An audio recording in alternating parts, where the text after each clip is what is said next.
के सामने मराठी में तकरीर पेश करेंगे।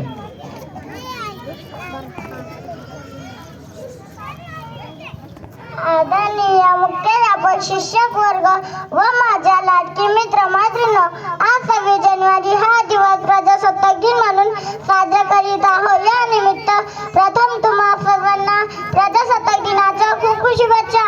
हा दिवस प्रत्येक भारताचा अभिमानाचा व उत्साहाचा दिवस आहे। 26 जानेवारी 1950 रोजी आपल्या भारताचे संविधानाचे 26 जानेवारी 1950 रोजी हा दिवस हे भारतीय अंमलात आले। भारतरत्न डॉक्टर बाबासाहेब आंबेडकर हे भारतीय आपल्या भारताच्या संविधानाचे शिल्पकार आहे। माशाअल्लाह माशाअल्लाह, बहुत प्यारे।